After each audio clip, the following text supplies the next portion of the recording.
Hello, intentionally fabulous friends. Today, I wanted to talk to you about intuitive eating. So let's get to it. Let's face it, we all need to eat for the most part every day.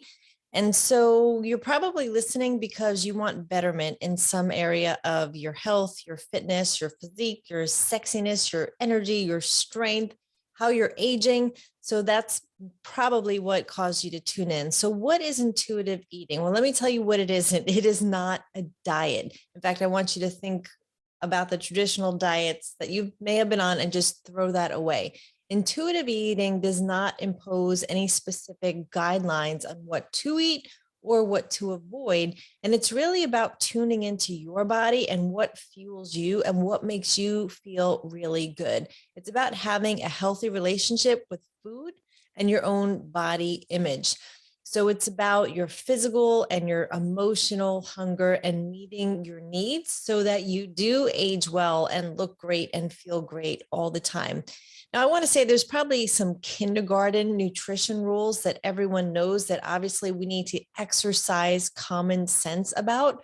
We have one body, and I would hope that you would want to nourish it as best as possible. But the way you eat today has to do with your culture, your beliefs, your habits. So much has to do with just the robotic programming that we do without even consciously thinking about it. We just go through the drive-through, we just walk in the door and open the refrigerator and start feeding. We put the same foods in our cart. We order similar things on the menu. Most people eat 2 or 3 different breakfasts.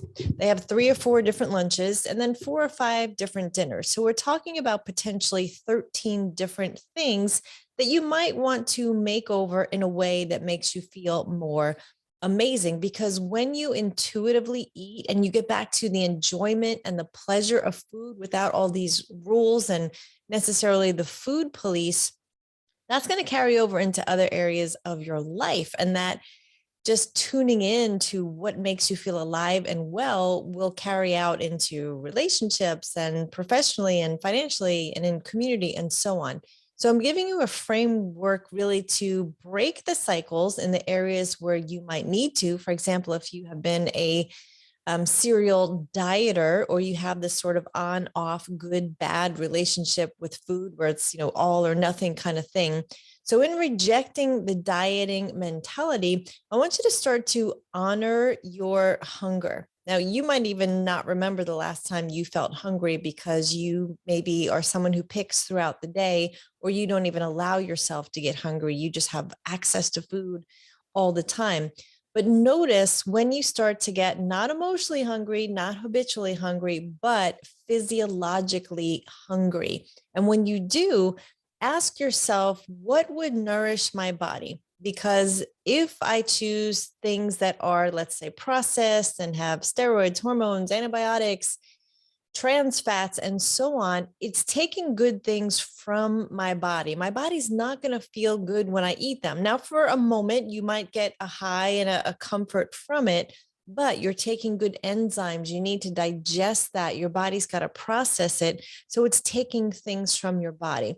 So notice how you feel when you make those choices versus when you choose things that have vitamins, minerals, antioxidants, phytonutrients, things that really fuel your cells, your brain, your health.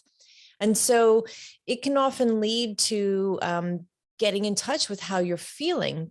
Keep in mind, it takes 20 minutes for fullness to set in. Now, because we're in such a fast paced world and we don't take the time to sit and really be intentional that, wow, let my brain connect that I'm actually consuming food, we don't realize that we've eaten enough to satisfy our hunger, our physiological need.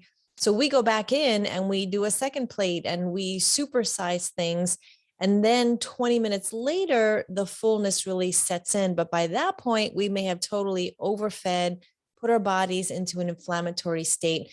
So when you're eating, do just that. Don't look at your technology. Don't be having conversations. Don't be distracted, but really enjoy your food. Look at the colors, the texture, get in touch with the flavor and notice how it makes you feel. And what you'll see is you're not going to feel deprived and you're not going to have uncontrollable cravings. And you also are less likely to binge eat when it really registers with your brain and your stomach and your gut. that you have satisfied yourself with healthy, wholesome food. And you'll start to discover the satisfaction in that again, because we a lot of times just eat to do it without really enjoying it. Some cultures are great at this, others are not. Some people are more foodies, other people just eat because they have to, because they need to survive. But there is a pleasure that is meant to happen when you eat, not an addicting one, not an unhealthy one, but just an enjoyable one. Like, yes, I'm doing something good for myself, and feel the fullness without feeling overfed and overfull and inflamed. And you'll start to learn to really cope with your emotions because you're being kind to your body. And that's what's awesome, that you're recognizing, what you're eating, how much you need, and it's a physical and emotional type of fulfillment that you're getting. Also notice when you're eating out of emotion. So loneliness, boredom, depression, anger, procrastination, any of those things, that's not about fueling your body. And then also notice where your triggers are. So maybe after, a meeting, you feel like you have earned, something, a glass of wine, chocolate, French fries, whatever your thing might be. Maybe you just automatically, when you get in the car, grab something to go, a snack in the car. Just notice again how you feel. That's what the intuitive eating part is. And in the long run, you're going to start to notice that you feel amazing when you make the healthiest choices. Now, that doesn't mean you can't ever have comfort food or pizza or go out and have dessert. You can. And when you do, enjoy it without shame or guilt.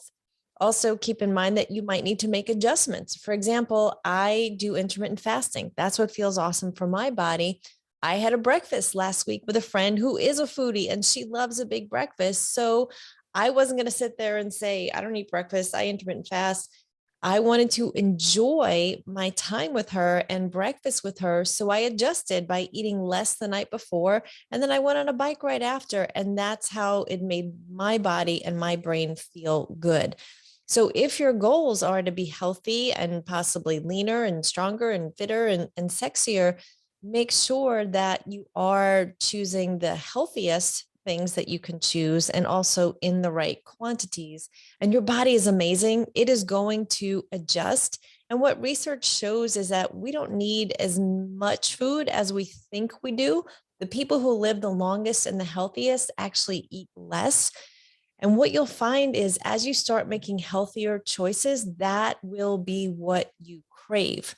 And if you go back to eating something that you used to eat that maybe was, high in sugar or caffeine or alcohol, for example, your body will respond to that because the more pure it gets, the more it will respond to, high sugar, high caffeine, high alcohol content foods and beverages. And you're going to want to continue to be kind to yourself. So respect your body. That's what this is about. Don't be overcritical. Don't judge yourself. Don't shame yourself, but really feel the difference as you start to make healthier choices, and your body will build momentum and want to do more of that. So honor yourself, honor your health, be gentle with yourself, be kind to yourself, make the best choices and enjoy it. I invite you to bring others along with you.